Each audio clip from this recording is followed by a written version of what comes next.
Okay, so another example let us discuss of maxima minima. See this example. This example is so that the right circular cylinder. Okay, so that the right circular cylinder. This time also I have taken the right circular cylinder. One cylinder of given surface and maximum volume is such that height is equal to the diameter of the base.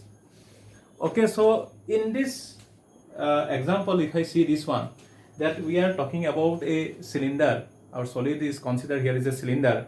So let us take the base radius. Let base radius equal to r, height equal to h, suppose. And what is the function? Maximum volume. Okay, so volume is the function. What is the volume of a cylinder? All of you know, pi r square h. The problem is here we have two variables. So what we'll do now, we need a relation between them. Relation is given surface area. Surface area constant given, but what is that given surface area? Unknown. Okay, that given surface area is unknown. Suppose that surface area is given, means a constant, say A. Okay, it is given means this A is a constant. This is a constant. Okay, so what is the formula of surface area? 2 pi r square plus 2 pi rh is equal to A. So it is a relation between the two variables you have in the function. But this time what happened? This surface area is given, but it is an unknown constant. We don't know the value. When you don't know the value, as you don't know A, so you cannot find out R and H. So in this type of question, you will never ask to find out the dimensions. You will never ask to find out the variables. You need to find out a relation between the variables, a relation between R and H. Always it is like that. If I see here in this example, height is equal to the diameter, H is equal to twice R. See, a condition is asked to prove between the two variables, but you are not asked to find the value of the variables. Okay, it is always of this type. Okay, clear? So now here if I take it in this way, 2 pi r h is A minus twice pi r square, or if I divide by twice pi r, then A by twice pi r square by twice pi r, it is h.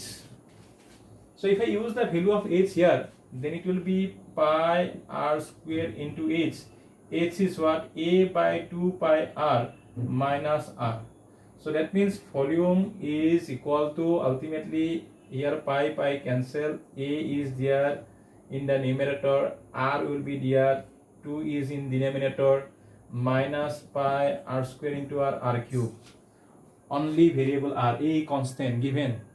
So you can differentiate it with respect to variable r. Answer will be A by 2 and here 3 pi r square. Next time again if you differentiate it, then you see A by 2 is constant, so its derivative will be 0. So you need to find out derivative of minus 3 pi r square. This will be minus 6 pi r. Now again in this type of question, one more thing, that here as I already told you that given condition is unknown, so you cannot find out value of r or value of h. So here you reduce the function of variable r, you cannot find the value of r.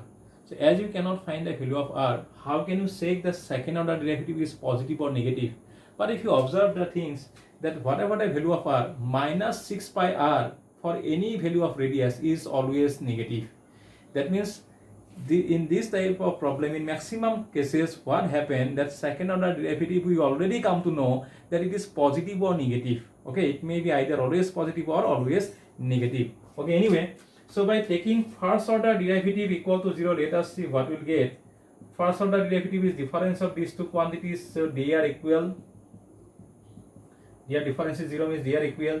A is equal to 6 pi r square. What is A? Because you need a relation between r and h, so that's why in place of A we need to put this value. So if I put it, then A is 2 pi r square plus 2 pi r h is equal to 6 pi r square, or if I do the calculation, 2 pi r h is equal to 4 pi r square, or if you simplify it, h is equal to twice r.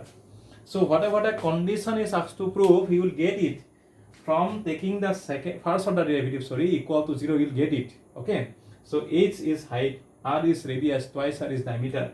So you are to prove that height is equal to the diameter of the base. Okay, if you see this part, then what is asked to prove that part? That's how that height is equal to diameter of the base. So we have got it, height is equal to diameter of the base. But now for this condition, the second order derivative is positive or negative, that you need to write, because that will determine whether it is a maximum or minimum. So you see, now just simply write down, when h is equal to twice r, you see r is unknown, h is also unknown.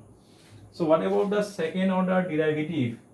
I already told you it is such a quantity which is for any value of r is negative. So it is negative.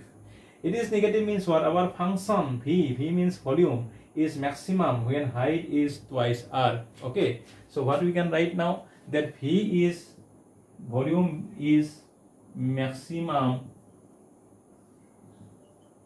when h is equal to twice r, and height is equal to diameter.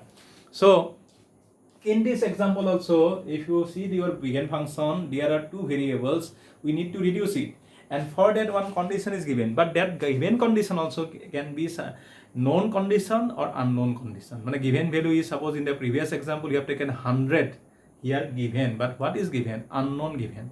So let us take it as a, that a is unknown but a constant, and when it is unknown, as your given condition is unknown, so how can you find out the remaining things? So you will never ask to find out here radius, height, etc. What is asked to do here? You have to find a relation between the variables, that will be asked to do. Okay, and that relation is obtained by taking the first order derivative equal to 0. Generally first order derivative is used to find the value of the variable, but here it will be used to find that particular condition which is asked to find in your example.